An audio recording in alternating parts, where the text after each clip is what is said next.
Hello there, welcome back to Fred in the Shed. We're up in the Radio Shack. Just a short video this, just to answer a few questions that's been coming up in the comments recently. If you own the Raddy RF-919 or another version of this radio, you may or may not be aware that the developers of this radio at the beginning of last week released a firmware update. Now, at the same time, Raddy did contact me. They emailed me and said, Fred, there's this firmware update being released. We've already got a little bit of feedback from it and people are having issues with it.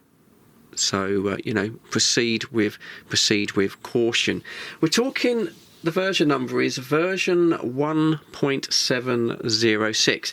I think it just adjusts a few minor parameters on the radio. It hasn't addressed the main issue with these radios, which is what I'm looking for, and that is the reduction or the elimination of the mute feature when you tune the radio. That is still present, and I think they're working on it. They're very aware of it. I did have feedback from my own review, and they're very aware that people would like to see that removed. This update currently doesn't remove that. I think it's quite minor. It goes on about adjusting the display backlight settings on the buttons, changes that around. Also, the lowest volume, I believe, has been adjusted. I don't know if that makes it more sensitive or not. They talk about adding new free citizen channels. I'm not entirely sure what that is, because it covers the whole spectrum of CB anyway, including FM on the UK. Yeah, and that's as far as I can see. There's a couple of minor other things, and that's about all it does. Now, the issue that I'm seeing in the comments, and what Raddy was saying, is that after you install the update, the radio becomes unresponsive, and in certain cases, it's what we call bricked, where it becomes completely unresponsive, and you have to restart the radio. The developers are aware of this problem, and I would imagine they're trying to produce a fix quite quickly. So as for now, as it doesn't address the mute on the tuning, I'm personally not going to go ahead with this install. My attitude is, well, the radio's perfectly good as it is. It's not broken. I'm not going to try and fix it. Raddy, again, have stepped up. I do like the way they do this. They've produced a new owner's manual, which now covers the updating of the firmware, gives you very, very clear instructions.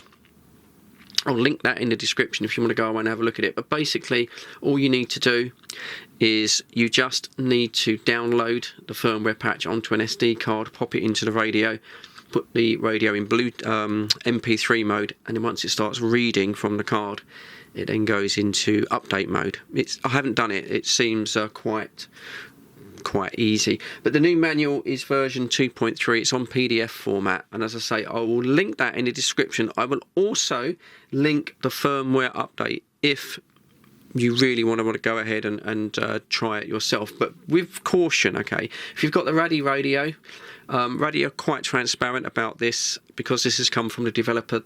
What they're saying is they're not going to support this. If this does completely brick your radio, you're not going to be supported by the warranty, and that's pretty fair. That's pretty much that covers all firmware updates with products, your Quanshangs and the rest of it. So you just have to be aware. Like I say, my attitude, the radio works perfectly fine. I'm just going to leave well alone. But I hope that answers a few questions that are coming in and are going to continue to come in over the next couple of weeks. So that's it from me in the shed. Enjoy your radio if you've got one of these radios. I think these are quite superb for what they are.